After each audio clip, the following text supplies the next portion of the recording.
Filling up my cup, coffee talk on the screen porch. So in love, now you're the one I'm losing sleep for. Hopefully a short and snappy video today. I am going to be reviewing the Shiseido Synchro Skin Glow Cushion Compact as well as their Tone Up Primer Compact. Now you guys know I'm not usually a huge fan of tone up products. I think, whatever tint you give your skin is going to be covered up with foundation makeup anyway, and I don't see the point of toning up your face if you're not going to tone up the rest of your body. So it's just the Asian obsession with looking really, really pale, which I think you can do with foundation anyway. The reason that I'm interested in this product though is that it has the silky melt-on texture, which reminds me a little bit of the Tacha Silk Canvas Primer. So I do want to see if this makes a difference in terms of smoothing out pores and fine lines, and I will probably wear this on one side of the face under the Cushion Compact. As for the cushion itself, I'm not 100% sure how related it is to the Synchro Skin Foundation formula. Now, I cannot for the life of me understand how that technology is supposed to work. To me, it's very much marketing. It's a nice sort of medium-high coverage, buildable satin demi-matte finish foundation, but I did not see any self-refreshing properties whatsoever. Now, looking at the claims, this particular cushion formula doesn't make any claims about being self-refreshing either. It's supposed to just be an intelligent cushion compact. Just tap it on to give skin instant hydration and enhance its healthy glow for a look of flawless freshness. Now, one immediate problem with these products: the cost. The cases are all sold separately from the refills, and you are buying only one refill at a time. If you think about the value that you get when you buy a regular Korean cushion compact, it comes very often with 2 refills. So if you think about the relative cost to get 2 refills and a case, this isn't great value compared to the typical stuff that's on the market. That said, this being Shiseido, I usually have very high expectations of the texture and the finish of the product. I do expect it to have pretty good coverage, and also I do find Japanese-based products in general to have a slightly bigger shade range than Korean ones with better skin undertones. Now that's covered, let's move on to the review. And the primer does come with a sponge applicator. While I think the quality of this is pretty good, I'm also a little bit concerned about how well this is going to spread and blend product around. From my experience, all these puffs are really good for pressing things on, but not that great for shearing it out. You're basically just dragging this thing across your skin. We'll see. This is giving me mild anxiety because I don't like to use my tools and put them back in the case and leave them. I've got the summertime blues, hoping that you might be still holding on to me. I still do think about you in the morning when I'm waking up. Now, I don't think it removed all the glow on my skin, which I really like, but it did diminish a little bit of the texture compared to this side of my face. If you're expecting completely matte coverage and invisible pores, you may be disappointed with this one. It's more of a smoothing and mildly blurring kind of a texture. The other thing is I do see that this side of my face is just a little bit paler than this side. Again, if you're just wearing this as a base under other makeup, it's not going to make a huge difference. Let's move on to the cushion. Now, I'm testing an N3 today, which I think is going to be an okay match. Now, this has got quite a lot of product on it, so you want to be careful.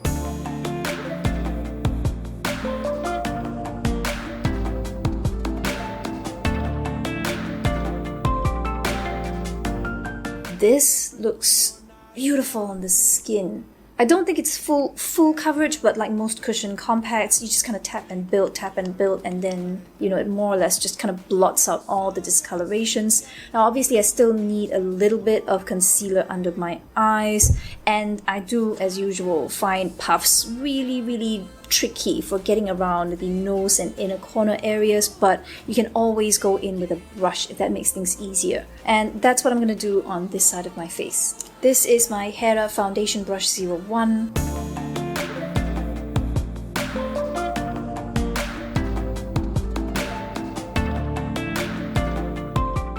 Now, it still smooths on beautifully, but it's definitely much lighter coverage. So if you just want a no makeup look, you can always just use a buffing brush or foundation brush to put it on. But if you really want to build it up, a blender sponge or the puff is gonna be better. Seeing you in sundress seasons got me all up in my feelings for the old days, old days. I've got the summertime blues, thinking about you and me in the way that it used to be.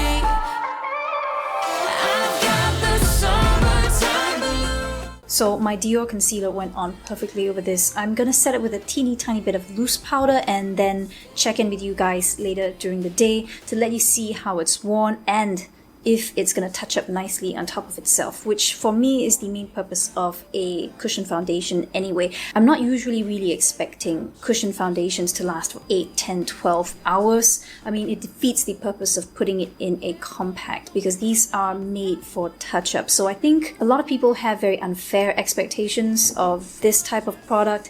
If you want a really long wear, whole day kind of a foundation formula, don't go for a compact. These formulas are tweaked and designed to stay fresh in the cushion, so they're never going to lock on and dry down the same way that a liquid foundation will. I still do think about you in the morning when I'm waking up.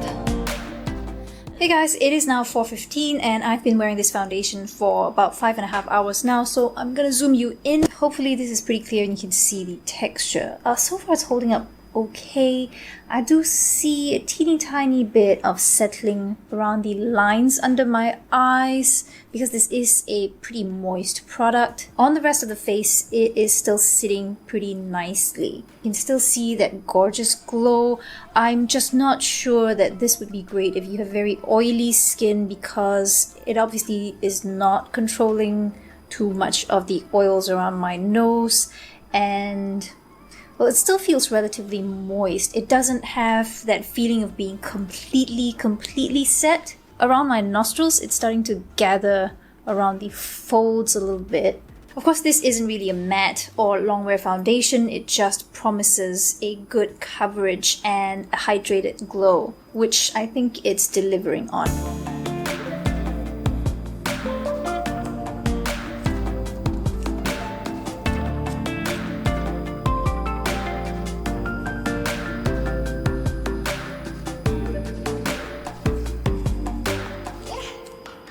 There's some oil, but it's not the worst. I'm not going to pick up too much product since I'm just touching up coverage.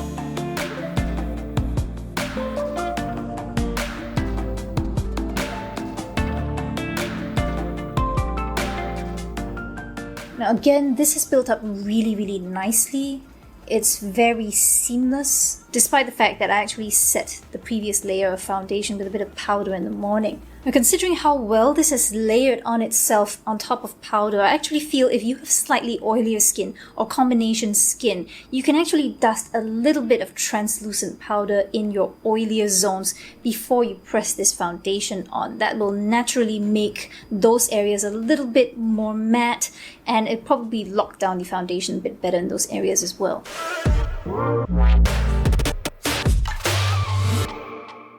I think so far this has done really well in terms of building on top of itself. It actually reminds me a little bit of the NARS Radiant Longwear Cushion Foundation. Maybe not that surprising since NARS is a Shiseido brand after all. So once again, I'm going to head off and let this sit for a few more hours. I'll be back at the end of the day to do a final check-in.